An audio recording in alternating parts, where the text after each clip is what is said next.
Ne kadar tereddütlü insanım. Yavaş, daha çok vaktimiz var. Bundan sonra yapalım.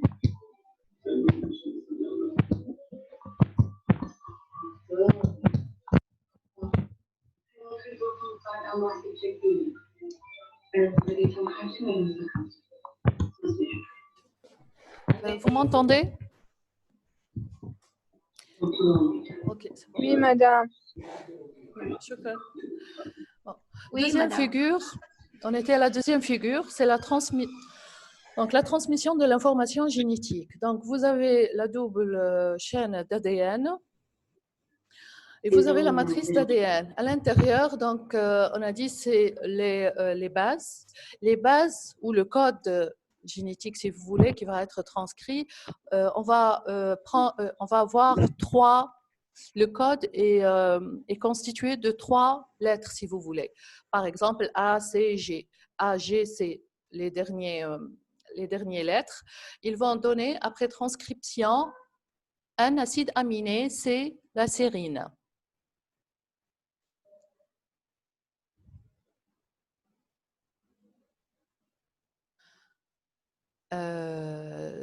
Seront réexpliqués. Je ne sais pas s'il y aura une réexplication une autre fois, mais on fait de notre mieux.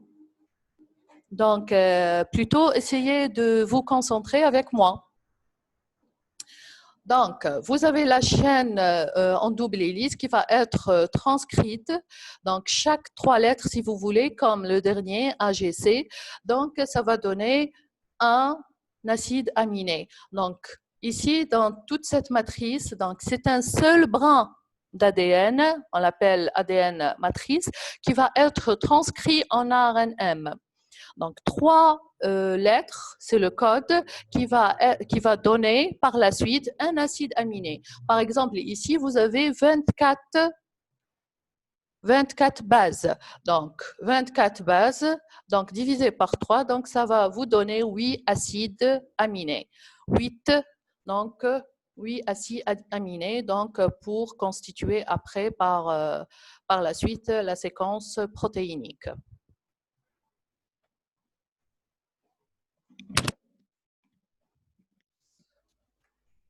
Donc, liaison hydrogène entre les bases. La structure chimique des bases nucléotidiques conditionne donc la structure spatiale, si vous voulez, spécifique de l'ADN.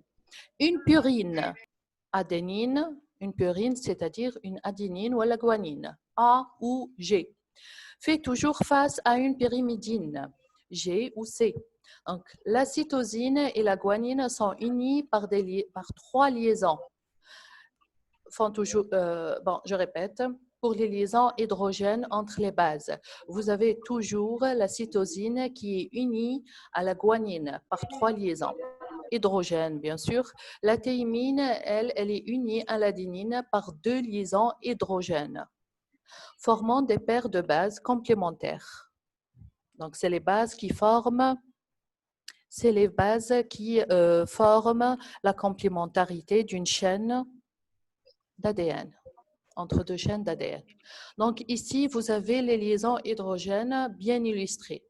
Donc vous avez en haut, en marron, vous avez la cytosine qui, elle s'unit avec la guanine avec 3 liaisons hydrogènes. En bas, vous avez la thymine en jaune qui, elle s'unit avec l'adénine avec 2 liaisons hydrogènes.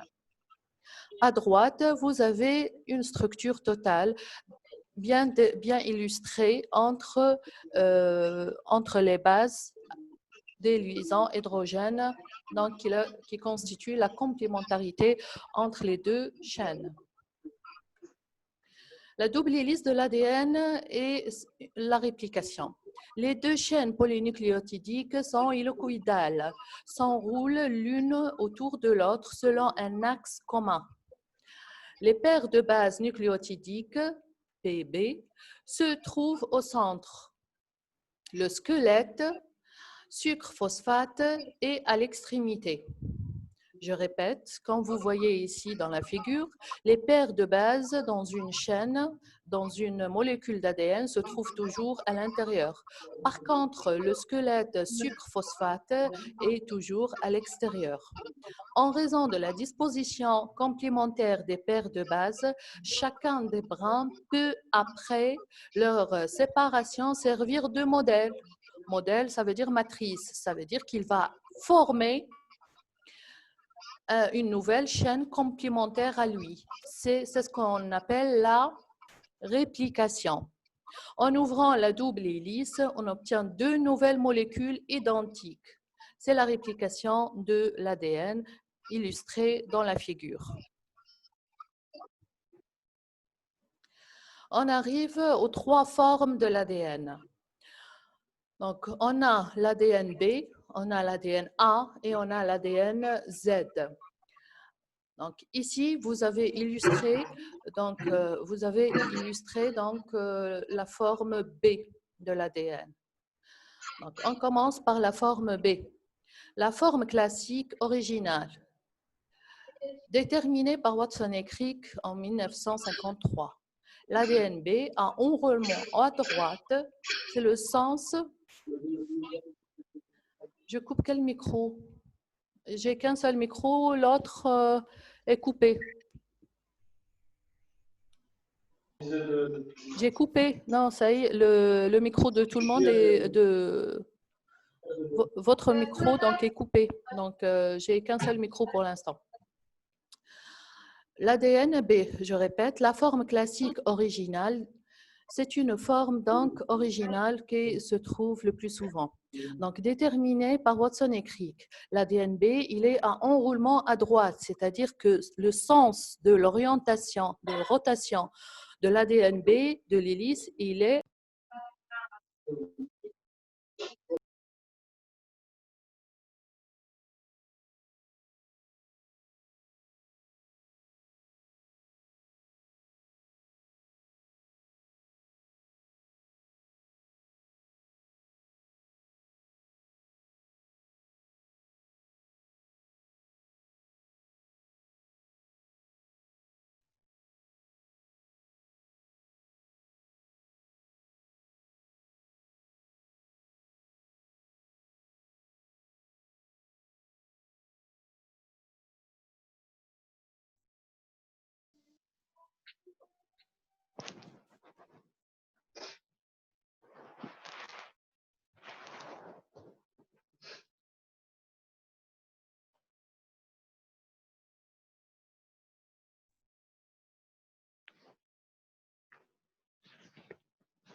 Vous m'entendez?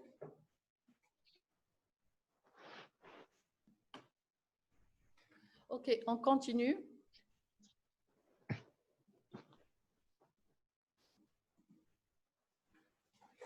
Donc, le pas de l'hélice se répète à un intervalle de 3,6 nanomètres. L'inclinaison des paires de bases par rapport à une perpendiculaire de l'axe, c'est-à-dire les paires de bases, quand vous voyez la structure à droite, bien illustrée, donc les paires de bases sont perpendiculaires à l'axe de l'hélice. Vous allez me demander où se trouve l'axe de l'hélice. C'est les pointillés en rouge qui sont au milieu, qui passent au milieu des deux brins, au milieu des bases. Les pointillés en rouge, c'est l'axe où les bases sont perpendiculaires. C'est l'axe de l'hélice. Donc, les paires de bases, comme vous voyez, sont perpendiculaires à l'axe. Les bases sont situées sur le même brin et sont distantes l'une de l'autre de 0,36 nanomètres. Bien sûr, ce n'est pas la peine d'apprendre par cœur ces distances, etc. Diamètre de l'hélice, il est à 20 angstroms. Donc, position de l'axe de l'hélice est entre les bases. Vous voyez, c'est bien illustré dans la deuxième figure. Les pointillés en rouge, j'ai dit, c'est l'axe de l'hélice. Il passe au milieu des bases. Très important, le grand sillon, il est large et de profondeur intermédiaire. L'aspect du petit sillon est étroit et de profondeur intermédiaire. La conformation B est plus longue et plus fine. Donc, je répète, très important pour pour le grand sillon et pour le petit sillon. Donc, vous voyez, en vert, tout à fait à droite, vous avez petit sillon. Après, il y aura à gauche grand sillon. Après, il y aura petit sillon. Après, il y aura grand sillon et ainsi de suite tout au long de la molécule d'ADN. Donc, le grand sillon, il est large de la molécule B, d'ADN B. Il est large et de profondeur intermédiaire. Et l'aspect du petit sillon est étroit et de profondeur intermédiaire. Je passe à l'ADN A. Dans des conditions d'humidité très faibles, la forme B se change en forme A. Les hélices ADN-ARN et ARN-ARN sont sous cette forme dans les cellules in vitro. L'ADN A dérive de la forme B par des hydratations, échantillons, donc c'est en laboratoire, c'est in vitro, donc c'est un échantillonnage de matériel génétique. Forme A, à pas droit, c'est-à-dire qu'elle aussi, elle a une rotation à droite. Pas de l'hélice, il est à 2,46 nanomètres. Les paires de bases sont séparées par une distance de 0,23 nanomètres le long de l'axe. Le diamètre, il est à 2,6 nanomètres. La forme, elle est compacte avec 11 paires de bases par tour. Donc, l'ADN A diffère de la forme B par une rotation de 20 degrés de l'axe perpendiculaire de l'hélice. La position de l'axe de l'hélice est dans le grand sillon. Vous voyez la différence? On a dit pour l'ADN B, l'axe, il passe au milieu, entre les deux bases. Par contre, pour la forme A, l'axe passe dans le grand sillon. Un grand sillon, donc on aura un grand sillon très profond et un petit sillon plat. La conformation A est plus courante et plus ramassée, est plus courte et plus ramassée. La dernière forme, c'est l'ADN Z, l'hélice à pas gauche. Donc, l'ADN Z, il tourne à gauche. Une plus grande distance de 0,77 nanomètres entre les paires de bases. Une forme en zigzag du squelette sucre-phosphate. 12 bases par tour d'hélice. Et le pas par tour d'hélice, il est à 45,6 angstroms. L'inclinaison des paires de bases par rapport à une perpendiculaire à l'axe, elle est de moins 9 degrés. La position de l'axe de l'hélice est dans le petit sillon. C'est pour ça qu'il a... donc, je viens de voir vos commentaires. Je vais répéter tout à l'heure. Je termine l'ADN Z et je vais recommencer. Donc, la position de l'axe de l'hélice est dans le petit sillon. C'est pour ça qu'il a une forme en zigzag. Son aspect général est étiré et mince. L'ADN Z est donc relativement instable pour le plan thermodynamique.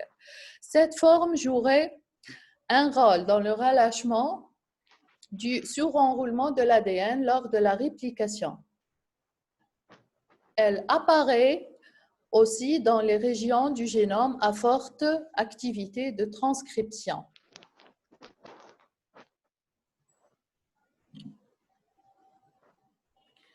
Vous m'entendez? Parce qu'il y a une personne qui me dit... OK, donc je répète. Je répète. Donc, je répète l'ADN B. L'ADN B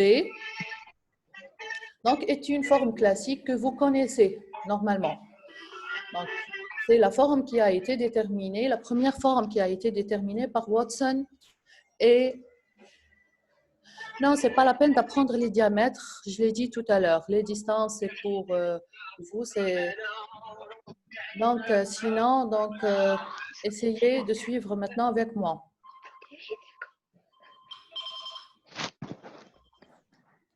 Donc, la forme B est la forme classique, courante, si vous voulez. C'est la première forme qui a été déterminée par Watson et Crick en 1953. Attendez, on va y aller petit à petit. L'ADN B a enroulement à droite, c'est-à-dire que le sens de son rotation, il tourne selon les aiguilles d'une montre. Donc, sens de rotation de l'hélice, il est à droite. Le pas de l'hélice se répète à un intervalle de 3,6 nanomètres. Donc, je passe directement, si vous voulez, aux points les plus importants. Je n'ai pas de micro en plus, j'ai que le micro dans lequel je parle. Donc, le point les plus importants, je répète, pour l'ADN B, le grand sillon. Premièrement, l'axe, c'est-à-dire les pointillés en rouge, passent au milieu de la double hélice. Vous voyez la représentation de la structure tout à fait à droite. Vous avez une représentation très claire. Vous avez une double hélice d'ADN, deux brins enroulés l'une autour de l'autre. On a dit, à l'intérieur, il y a les paires de bases en noir. À l'extérieur, il y a le squelette, c'est-à-dire le sucre phosphate. L'ADN B, vous le trouverez dans toutes vos cellules. Bon, je continue. On a un grand sillon. On a paire de bases, une base, par exemple A, ou la T, ou la C, ou la G. Paire de bases, c'est-à-dire deux bases, c'est-à-dire A et T, ou la C et G. Donc, je continue. L'axe, c'est très important ce que je vais dire. Hein. L'axe de l'hélice, il passe pour la molécule d'ADN B, passe à l'intérieur de la double hélice. Il passe entre les paires de bases. Le grand sillon, c'est quoi? C'est représenté ici. Quand la double hélice, elle s'enroule il y a présence d'un grand sillon et un petit sillon. Donc, tout au long de la double hélice, vous allez trouver grand sillon, représenté ici en mauve, coloré en mauve, petit sillon en vert. Après, vous allez retrouver le grand sillon, après petit sillon, et etc. Donc, ça résulte, le grand sillon et le petit sillon, ça résulte de l'enroulement de la double hélice. Je passe à l'ADN A. L'ADN A, vous allez le trouver in vitro pour les gens qui travaillent sur les échantillons de génétique.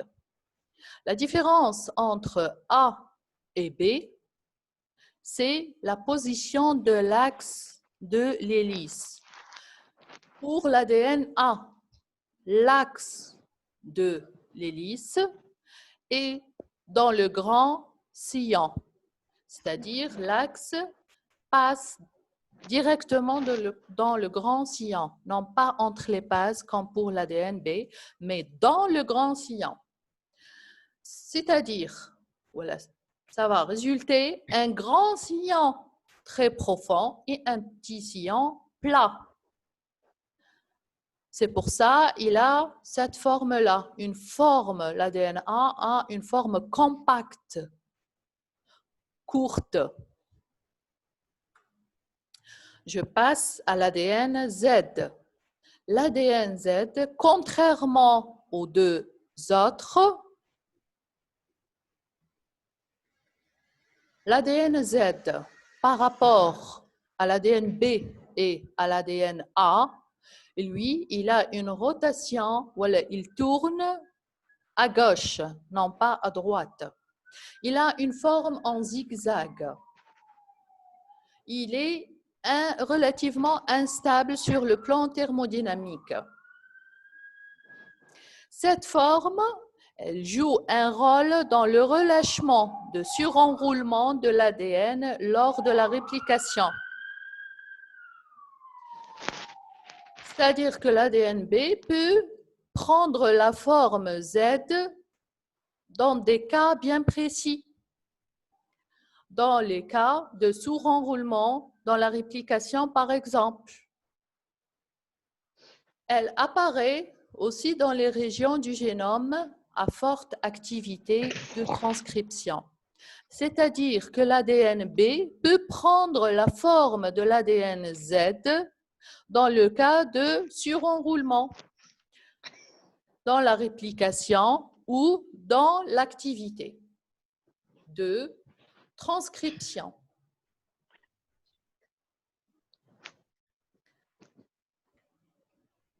Ici, vous avez les trois formes réunies. L'ADN B, l'axe, donc, vous voyez, c'est la flèche qui est en rose. C'est ça l'axe de l'hélice. Pour l'ADN B, elle passe à l'intérieur de la double hélice. L'ADN B, vous voyez la flèche en noir, donc tourne à droite. L'ADN A, vous voyez sa forme, il est compact et plus ramassé. Il tourne également à droite. L'ADN Z, vous voyez sa forme. C'est une forme en zigzag et sa rotation est à gauche.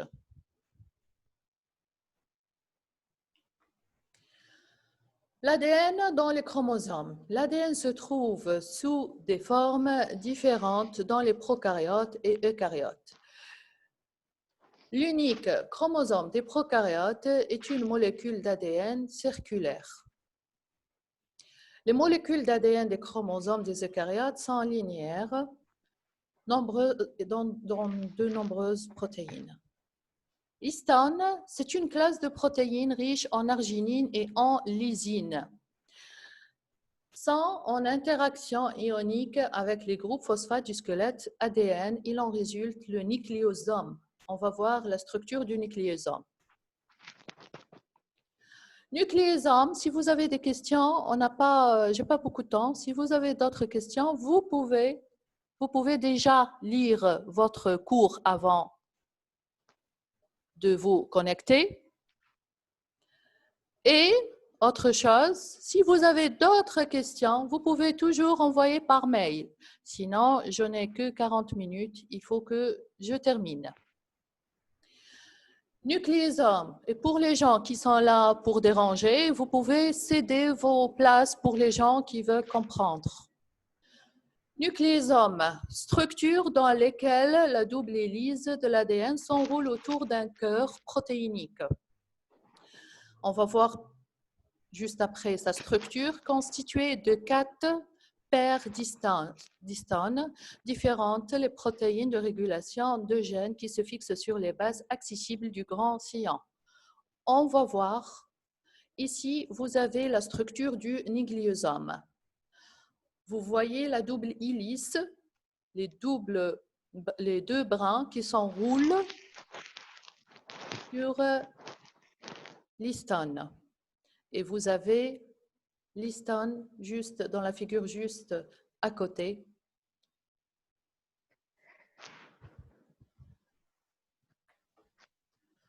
Propriétés physico-chimiques de l'ADN. Le poids moléculaire, plusieurs millions de Dalton. Caractère acide. Présence d'acide phosphorique. Donc l'acide phosphorique, on a dit qu'il se trouve vers l'extérieur de la molécule. La densité de l'ADN, elle est élevée, due à la présence des bases G et C. Propriétés physico-chimiques de l'ADN. La solubilité.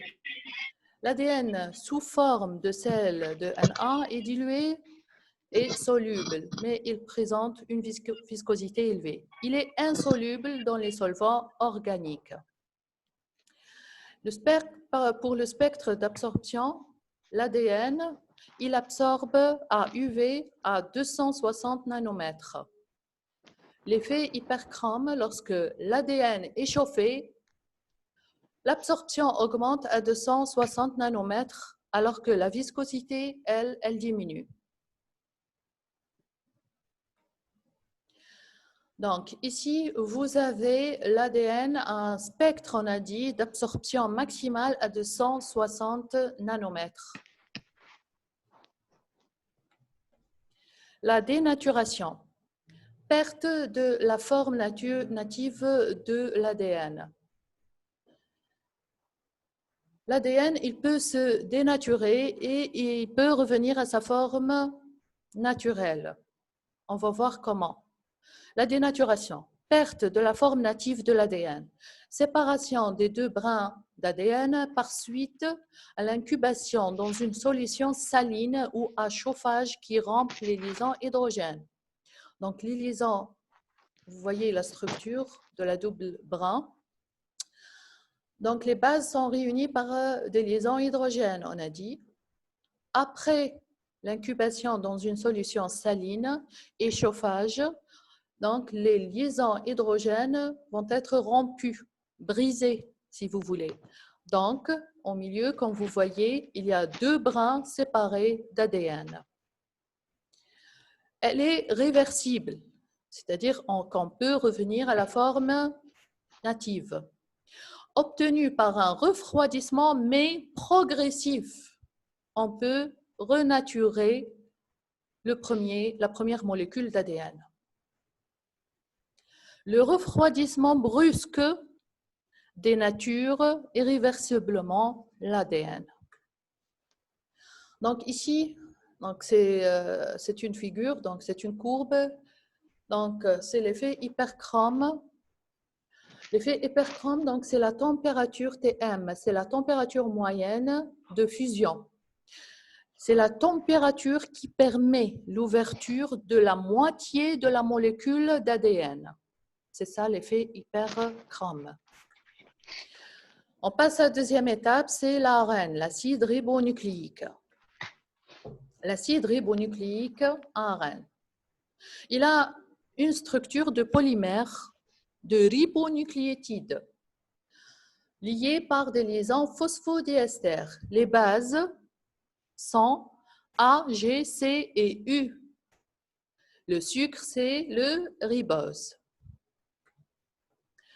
La masse moléculaire, elle est de 2, Dalton. L'ARNM est synthétisé dans le noyau comme pré-ARNM, puis il sort dans le cytosol où il subit une maturation, ce qu'on appelle épissage. L'extrémité 5' terminale, elle portera une coiffe où vous pouvez trouver également le mot cap. C'est quoi une coiffe ou la cape? C'est le 7-méthylguanosine triphosphate. La coiffe est impliquée dans, c'est-à-dire le rôle de cette coiffe, le rôle du 7-méthylguanosine triphosphate. La reconnaissance de l'ARNM par l'ARNR. La protection de l'ARNM contre l'attaque par les 5' exonucléases. On a vu hier les enzymes. Donc, il y a des enzymes, ce qu'on appelle les exonucléases. Les exonucléases, il y a également les endonucléases. Les exonucléases, ils coupent à l'extrémité d'une chaîne donnée.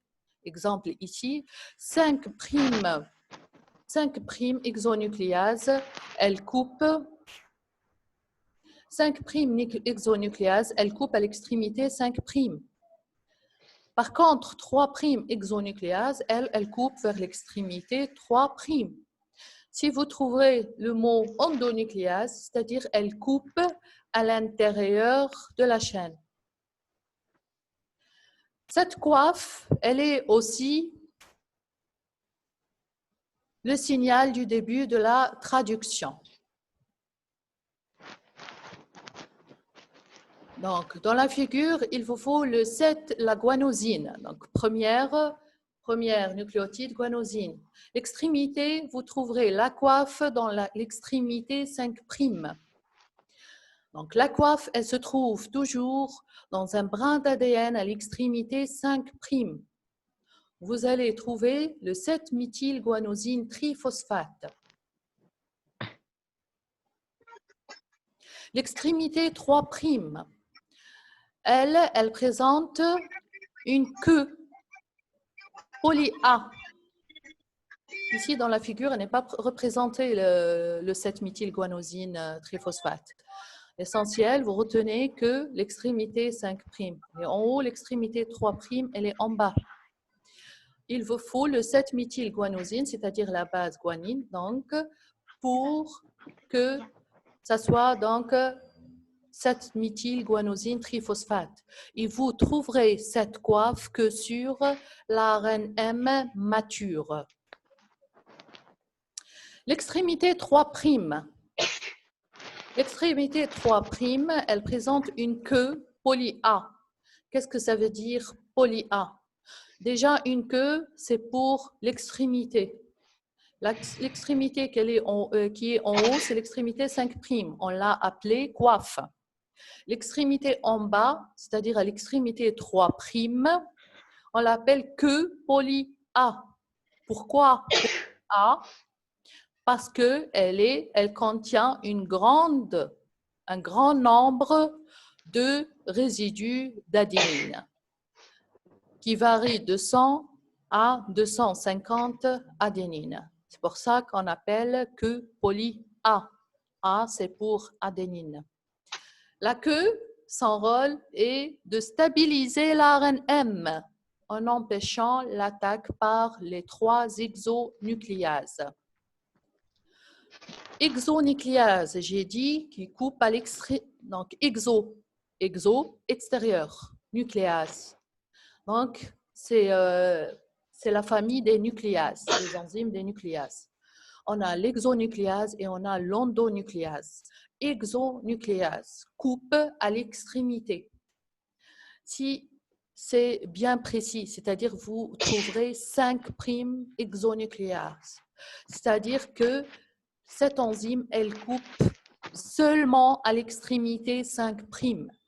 Si vous trouverez précisément 3' exonucléase, c'est-à-dire que cette enzyme, cette nucléase, elle coupe à l'extrémité 3'. Par contre, si vous trouverez le mot endonucléase, donc les endonucléases, ce sont également de la famille des nucléases, mais elles coupent à l'intérieur d'une chaîne polypeptidique. Donc, je continue. L'ARNT, deuxième ARN qu'on va voir, l'ARNT. Donc, ce sont des adaptateurs de la traduction, c'est-à-dire qu'ils interviennent lors de la traduction. Il traduit le message en acide, le message qui est, voilà, le code génétique qui est inscrit dans l'ARNM mature en acide aminé. Transfert de l'acide aminé sur le ribosome. L'ARNT sont les seuls ARN qui peuvent contenir la thymine. Les bras de l'ARNT se replient pour former une forme en trèfle. Je répète, exonucléase et endonucléase pour la dernière fois. Ce n'est pas si difficile que ça. Les endo et les exonucléases sont de la famille des enzymes des nucléases. Leur rôle est de couper. Exonucléases, c'est des enzymes qui coupent à l'extrémité d'un brin d'ADN. Endonucléases coupent à l'intérieur d'une chaîne d'ADN. Je continue, donc l'ARNT, donc, il intervient dans la traduction, il traduit le code génétique qui se trouve sur l'ARNM en acide aminé. Donc, il intervient aussi dans le transfert de l'acide aminé sur le ribosome. Il a une forme de trèfle. Donc, c'est ça la forme de l'ARNT. La boucle, il y a 3 boucles. Boucle 1, boucle 2 et boucle 3. La boucle 2, en rouge, il y a GAA, c'est l'anticodon. Il est complémentaire au codon de l'ARNM. Je répète, boucle 2 de l'ARNT, où il y a en rose coloré GAT, par exemple. C'est l'anticodon. L'anticodon, il est complémentaire au codon de l'ARNM. On passe à l'ARNR. Représente la machine ou l'usine, si vous voulez, de la synthèse de protéines. L'ARNR représente l'usine de la synthèse des protéines.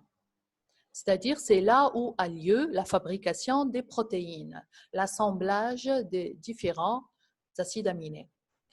Auto-assemblage de nombreuses protéines synthétisées. Un nombre d'ARN est synthétisé dans le noyau. Les ribosomes sont constitués de 2 sous-unités, une petite et une grande. La petite sous-unité sert à la fixation de l'ARNM. La grande sous-unité sert à la fixation de l'ARNT. À l'état non fonctionnel, c'est-à-dire pas de synthèse, les sous-unités sont dissociées. Lors de la synthèse protéique, elles s'assemblent en polysome pour fabriquer des protéines. Ce sont les protéines ribosomales qui, en se liant au ARNR, permettent cet assemblage. Ici, vous avez 2 figures, une à gauche, l'autre à droite, du ribosome, où il y a la petite sous-unité, par exemple la figure à gauche, il y a 2 sous-unités qui sont séparées. Lors de la fabrication des protéines, non, ce n'est pas la peine d'apprendre les codes des acides aminés. Par contre, suivez avec moi. C'est très important ce que je dis maintenant. Donc, je répète, ici vous avez 2 représentations de 2 ribosomes différents. Ribosome 70S, à droite, ribosome 80S. Pour le premier, il y a 2 sous-unités, 30S et 50S. Et pour le second, la petite sous-unité est de 40S et la grande sous-unité est de 60S. Le premier, c'est le ribosome des prokaryotes. Le second, c'est le ribosome des eucaryotes. En bas, vous avez les ARN qui les constituent et vous avez les protéines également.